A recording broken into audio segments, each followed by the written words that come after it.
2022 में मिल्कीपुर से विधायक चुने गए सपा नेता अवधेश प्रसाद के खिलाफ की गई याचिका को वापस लेने हाईकोर्ट पहुंचे बीजेपी नेता गोरखनाथ। वकील रुद्र विक्रम सिंह गोरखनाथ के साथ मौजूद। याचिका वापस लेने पर मिल्कीपुर उपचुनाव का रास्ता होगा साफ।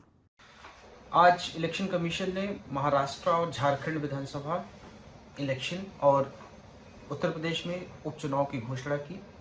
हालांकि मिल्कीपुर विधानसभा की घोषणा इस वजह से नहीं की गई क्योंकि वहां पे मेरे द्वारा एक याचिका फाइल की गई election petition Lucknow high court में। मेरे क्लाइंट गोरखनाथ जो वहां से एक विधायक भी रह चुके हैं और इलेक्शन पिटीशन हमने गोरखनाथ के द्वारा फाइल की थी, जिसमें हमने ये मांग की थी कि जो अवधेश प्रसाद जी जो अब सांसद बन चुके हैं, उनके द्वारा जो एफिडेविट फाइल किया गया था इलेक्शन कमीशन के पास, रिटर्निंग ऑफिसर के पास, वो बिल्कुल फॉर्ज है, फैब्रिकेटेड है। क्योंकि जो नोटरी उन्होंने कराई थी, ये मेरी याचिका है Gorakhnath versus Awadhesh Prasad Lucknow high court में।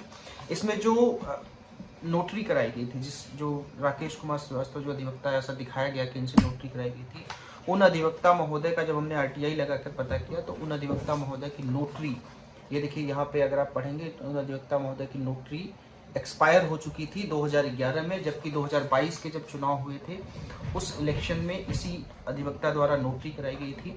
उसको हमने चैलेंज किया था, जिसमें माननीय न्यायालय ने संज्ञान लेते हुए नोटिस जारी किया था। इसमें सुनवाई चल रही है। हालांकि बीच में जब लोकसभा चुनाव हुए तो वो सांसद चुन लिए गए और इसलिए हमने भी याचिका को बहुत ज़्यादा प्रेस नहीं किया क्योंकि ऑलरेडी वो इन्फ्लेक्चुअस हो गई थी। लेकिन चूंकि मामला पेंडिंग है, मामले में माननीय न्यायालय संज्ञान ले चुका है, इसलिए आज चुनाव का जब घोषणा हुई तो मिल्कीपुर विधानसभा में घोषणा नहीं हुई। हालांकि हम 1-2 दिन में इसमें पिटीशन को विड्रॉ करेंगे और विड्रॉ करके उसके बाद इलेक्शन कमीशन को भी इन्फॉर्म कर देंगे।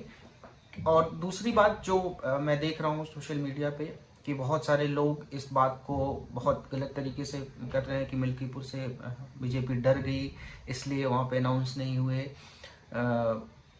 तमाम तरीके की बातें कि दिल्ली के साथ चुनाव होंगे और तमाम तरीके की बातें, तो बिल्कुल ये नहीं है। इलेक्शन कमीशन की अगर आप पीसी सुनिए तो उन्होंने बिल्कुल साफ तौर पे कहा है और हम जल्दी ही इस पिटीशन को 1-2 दिन में जो भी समय लगेगा इसको विड्रॉ करेंगे। विड्रॉ करके उसके बाद माननीय इलेक्शन कमीशन को भी हम इन्फॉर्म कर देंगे, क्योंकि अब इस पिटीशन को प्रेस करने का भी कोई मतलब नहीं है। क्योंकि हमारी जो याचिका थी, जो हमारे प्रेयर्स थे, वो इनकी सदस्यता रद्द करने के लिए और बाबा गोरखनाथ को वहाँ से विधायक मनोनीत करने की याचिका थी।